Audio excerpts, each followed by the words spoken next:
Yes, na kusalimu kwa jina la Yesu. Jitu la Mungu Apostle Dan Likomba hapa.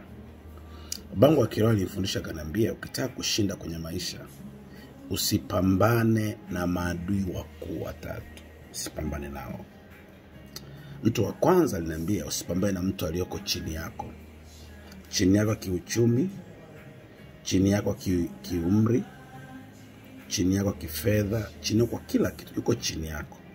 Yani miaka yake, kazi yake, maisha yake, kila kitu yuko chini yako. Usipambane naye.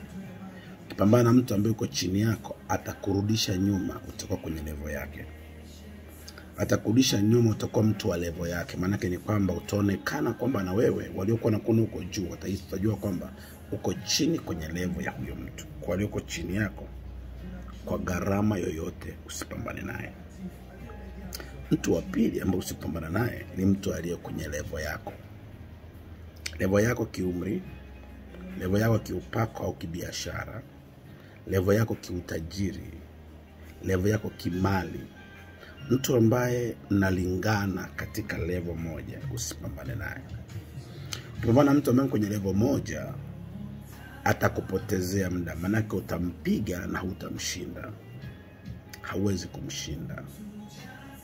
Kwa maana ni kwamba atachukua muda wako mwingi kupambana naye, kwa sababu ni wa level yako. Usipambane na mtu wa level kwa sababu sifa, atakupotezea muda.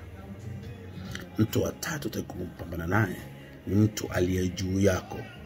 Juu yako kiumri, juu yako kiupako, juu yako kiuchumi, juu yako kijina. Kwa namna yote yuko juu yako kimiaka, kicheo, kinafasi ya kazi.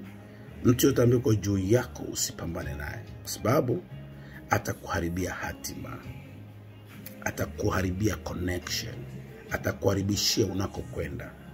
Jibu rahisi, atakuharibia hatima. Maana yake ni kwamba usipambane na mwanadamu wa aina yoyote. Awe chini yako, awe size yako, awe juu yako. Sababu adui yako wa maisha sio mwanadamu.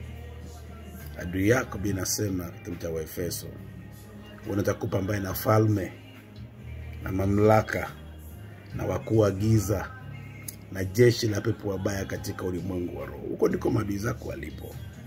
Sababu hao ndio wanaokuharibia hatima yako. Hao ndio wanaoharibu njia yako ya baraka. Hao ndio wanaoharibu kesho yako. Nani tazama ni shujaa. Usipopigana maadui hao watatu, kawaacha, afuka pigana maadui wa rohoni, wewe utaenda mbali sana. Uko ni shujaa kwa siri yako. Mbarikiwa sana. Shalom shalom. Bye bye.